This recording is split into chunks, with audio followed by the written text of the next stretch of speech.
Meus irmãos, só Deus sabe como foi que eu cheguei até aqui. Carro quebrado. Meu carro é velho, né? O coitado do meu carro. Ele já tá desgastado demais, carrinho velho, não aguenta mais tranco.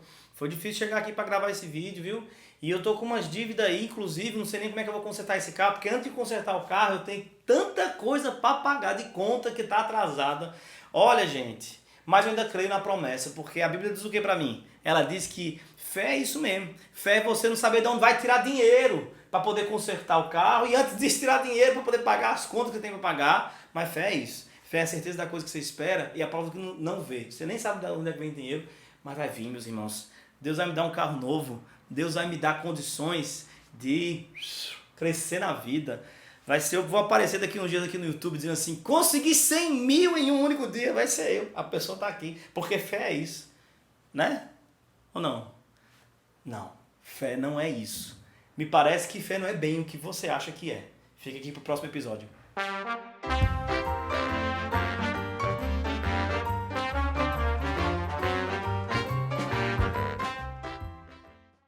Se você não assistiu o episódio número 1 da nossa série, volta lá, vai assistir, é importante, tá? Para de ser para de dar uma de maluco. Assistindo só uma coisa perdida, pegar um versículo isolado, para de ser maluco. Vamos ver a coisa toda junto, completo. Do primeiro episódio até o último. E aí, voltando aqui, segundo episódio, a gente está no verso 1º do capítulo 11, finalmente. É o verso chave, né? O verso, assim, o mais conhecido, o verso pop da fé no mundo inteiro. Verso 1 do capítulo 11 de Hebreus. Ora, fé é o firme fundamento das coisas que se esperam e a prova das coisas que não se veem.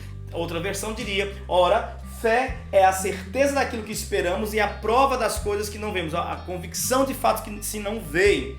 Fé é isso mesmo. O autor aos Hebreus está insistindo com seus leitores para que eles fortaleçam a sua confiança em um rei invisível que vem, virá e não tardará. Ele está dizendo que o justo deve manter-se inabalável na convicção desta promessa, da promessa de que vem um rei, ele virá e ele não tardará. E aí eu imagino que os leitores da carta pudessem fazer o seguinte questionamento. Cara, você tá ficando muito doido, muito maluco, achando, sei lá, insistindo pra gente, pra que a gente viva uma vida baseada em coisas que se não vêm, que a gente vive uma vida inteira numa expectativa daquilo que ninguém tá vendo, um reino que, enfim, cadê? Onde é que tá esse rei? Né? Isso é doido, como é que as pessoas vão nos ver na sociedade? Né? A gente vive numa sociedade que é pautada no visível. Se aqueles camaradas já poderiam dizer isso, será que nós não podemos também dizer a mesma coisa? A nossa sociedade ela é pautada nas curtidas que se tem no Instagram. A nossa sociedade ela atribui importâncias por aquilo que está diante dos olhos, que a gente pode experimentar com os nossos sentidos, né? Não é mais um culto, é uma experiência. A experiência que vale a pena, arrepiar na carne é que vale a pena, sabe? Brilhar os olhos é que tem valor e importância finalmente. Sabe como é que é? O choro, a experiência com o olfato, com o toque, enfim, com o paladar. Não é um disco, é uma experiência, não é uma experiência. Então, se aqueles leitores antigos já poderiam ter certa dificuldade em basear a sua vida numa experiência que não está posta diante dos nossos olhos, que não está ali para se tocar, uma experiência que não está ali para se sentir o cheiro, o aroma, né, de forma natural. Muito mais nós também temos a mesma dificuldade de olhar para esse texto e falar assim, estou entendendo. Fé, certeza daquilo que se espera, prova do que não se vê. Tá, mas cadê a experiência? Né? Cadê a coisa do... Cadê o visível? Cadê o material? Cadê o objetivo? Cadê? A gente vai inventar moda agora? Ficar feito doido no mundo? Olha lá os malucos, como é que a sociedade vai ver a gente? Os malucos ali andando, tá todo mundo pautado naquilo que se vê, tá todo mundo correndo atrás dos seus interesses, tá todo mundo correndo atrás de fazer faculdade, de ganhar seu dinheiro, de subir na vida, enfim, de autenticar-se na existência por meio de experiências muito bem passíveis de observação a olho nu. E aí lá vem aqueles malucos, dizendo não, mas o justo viverá pela fé. Fé no quê? Fé na promessa. Qual promessa?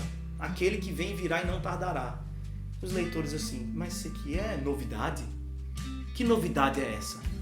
E aí, imaginando que talvez pudesse ser essa pergunta dos seus leitores, o autor aos Hebreus vai dizer, novidade então, não é novidade. Olha o que o próximo verso vai dizer, é assim que sempre foi. Sempre foi assim, sempre vai ser. Ele vai dizer, verso 2, foi por meio desta fé. Ora, foi exatamente por meio desta fé que os antigos receberam bom testemunho. E aí ele vai começar, antigos quem? Que tempo de antiguidade é esse? Até onde vamos nessa máquina do tempo para observar quando é que começou essa história de basear a sua existência naquilo que não se vê, naquilo que não é visível, naquilo que não é facilmente provado por vias naturais e comuns. Quando é que isso começou? Década passada? Século passado? Os antigos alcançaram um testemunho por viverem desse jeito. Quando que isso começou? Aí o verso 3 vai dizer, quando é que isso começou? Olha o que o verso 3 vai dizer. Pela fé, entendemos que o universo foi formado por meio da palavra de Deus, de modo que aquilo que se vê não foi feito do que é visível. De modo que aquilo que se vê foi feito do que não se vê. Aquilo que se vê veio do que não se vê. Aquilo que se vê não veio do que se vê, veio do que não se vê. É muito filosófico o argumento do autor aos Hebreus nesse momento. Ele vai dizer, os antigos viveram dessa fé. Não estamos inventando moda aqui não, você não vai ser o primeiro não. Essa não é a primeira geração da fé. Também não foi na década passada que isso aconteceu. Também não foi no milênio anterior. Não, o universo foi formado por meio dessa realidade de que o invisível é real e o visível é sombra. O invisível é absoluto e o visível é passageiro. O invisível é firme, é robusto, é resistente, é eterno. O visível é sombra, é fumaça, porque aquilo que se vê veio do que não se vê. Então a pergunta que fica é, o que é mais real? Aquilo que se vê ou o que não se vê? Sabendo que o que se vê descende do que não se vê, o que é mais real? O que vale mais? O que tem mais valor? Mona Lisa ou Leonardo da Vinci? Deixa eu conferir essa informação, se é Leonardo da Vinci ou se foi Michelangelo. Tá certo. É Leonardo da Vinci, né? É. Tá. Agora se eu estiver errado. É Leonardo da Vinci. Eu também acho. Mona Lisa, o seu olhar arrepia. Leonardo da Vinci mesmo. O que tem mais valor, Mona Lisa ou Leonardo da Vinci? É claro, estamos falando da tela mais cara do mundo, Mona Lisa. Mas aí a questão é a seguinte. Mona Lisa veio de Leonardo da Vinci. Ele é mais real do que ela. Ele é mais importante do que ela. Sem ele não haveria Mona Lisa. Então, embora você não veja mais o Leonardo da Vinci entre nós, ele vale mais do que a sua própria tela. Assim também é o universo. Tudo aquilo que a gente vê veio do que não se vê. Portanto, você pode ter certeza. Olha que argumento incrível do autor aos Hebreus. Não é loucura basear a sua vida naquilo que não se vê. Isso é sabedoria. Basear a sua vida naquilo que se vê é loucura. Porque você está baseando a sua vida em algo que não tem tanto valor, em algo que passa, em algo que se dissolve. Tudo que é sólido se desmancha no ar. Então, basear a sua existência naquilo que é sólido, que você considera sólido porque consegue ver, apalpar, experimentar com seus sentidos naturais, isso é loucura, porque tudo que é sólido se desmancha no ar. O que não se vê vale mais. Esse é o primeiro argumento dele, de que a fé, basear a sua vida toda nessa fé, naquilo que não se vê, naquele que vem, virá e não tardará, mas que ninguém está vendo a princípio, isso não é loucura, é assim que todo mundo viveu, é assim que os antigos foram salvos, né? É assim que é desde a fundação do mundo. O mundo foi feito por meio daquilo que não se vê, de modo que o que se vê é sombra e o que não se vê é real. E aí ele vai continuar puxando essa linha, a partir da criação do universo. E aí ele vai dizer pra gente, vai começar a colocar na parede do cristianismo as fotografias daquilo que a gente chama hoje de heróis da fé. Todos esses que um dia acreditaram que o que se não vê é real e o que se vê é sombra. Pela fé, Abel ofereceu a Deus um sacrifício superior ao de Caim. Pela fé, ele foi reconhecido como justo quando Deus aprovou as suas ofertas. Embora esteja morto, por meio da fé, ele ainda fala. Então o primeiro nome que ele vai citar é Abel. E ele vai dizer, pela fé em quê? De acordo com o contexto, pela fé na promessa. Que promessa? Aquele que vem virá e não tardará. Pela fé, Abel, crendo nessa promessa, ofereceu sacrifício e foi aceito por Deus. Eu cresci na igreja, então eu já fiquei encasquetado um tempo me perguntando, como é que é isso? Por que Deus aceitou a oferta de Abel e não aceitou a de Caim? Você nunca pensou nessas coisas, não? Você que nasceu na igreja, ouvindo essas historinhas na escola dominical? Eu fiquei já encasquetado com esse negócio. É claro que a gente não consegue esgotar todas as razões para isso. Existem algumas razões que estão bem óbvias quando você vai olhar para o contexto todo das Escrituras. A primeira delas é que sacrifício envolve sangue.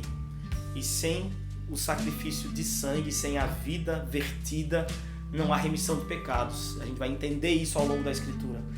Mas outra razão também que o autor aos Hebreus oferece para a gente entender por que Abel foi aceito por meio do seu sacrifício e por que Caim não foi aceito. O autor aos Hebreus vai dizer que Abel ofereceu por fé o seu sacrifício. Aquilo que Abel ofereceu foi crendo. Porque, veja bem, sacrifício de sangue, tantas culturas já fizeram. Desde os tempos antigos, sacrifício de sangue existe. Até o dia de hoje ainda existe por aí em algumas culturas primitivas. Então, não foi apenas por ter feito um sacrifício de sangue, mas foi sobretudo por crer. Crer na promessa de que haveria um que viria e que salvaria o seu povo dos seus pecados. E aí você pode perguntar, mas como é que ele sabia dessa promessa? Abel, primeiro filho, né? Citado nas Escrituras, a primeira linhagem que vem de Adão e Eva. Como é que ele creu nisso, se essa promessa é para bem depois dele? Não. Ele creu porque antes de Deus despedir Adão e Eva do jardim, Deus disse a Adão e a Eva, virá um e não tardará. Aquele que vem virá e não tardará. E essa promessa que Deus disse a Adão e Eva, este filho da mulher que pisaria a serpente, a qual lhe feriria o calcanhar, mas este lhe feriria mortalmente a cabeça. Essa promessa, um dia, em algum momento, Adão chamou seus filhos, Caim e Abel ali, botou na frente ali e contou essa historinha para eles. Olha, a gente foi criado por um Deus, a gente tinha relação com Ele, a gente andava no jardim com esse Deus. Mas a gente pecou, papai pecou. Eu fiz exatamente aquilo que eu não deveria fazer. E por isso a gente foi expulso do jardim.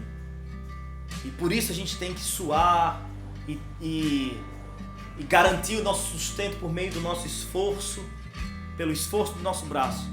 Por isso sua mãe tem que chorar para dar a luz a vocês. Claro que dar a luz aqui tem um sentido natural de nascimento, né? Isso dói.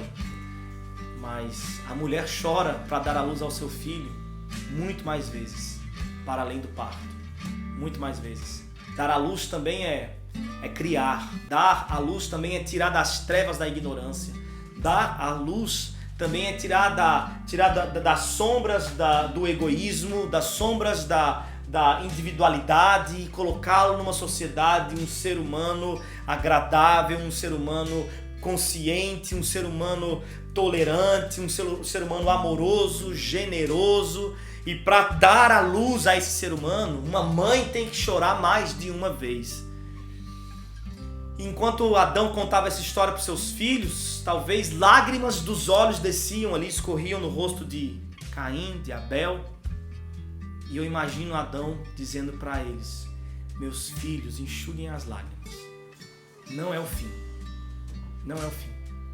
Antes da gente sair do paraíso, antes da gente ser expulso dali, Deus, antes de nos expulsar dali, justamente por conta da nossa falha, Ele nos deu uma promessa de que aquele que vem virá e não tardará.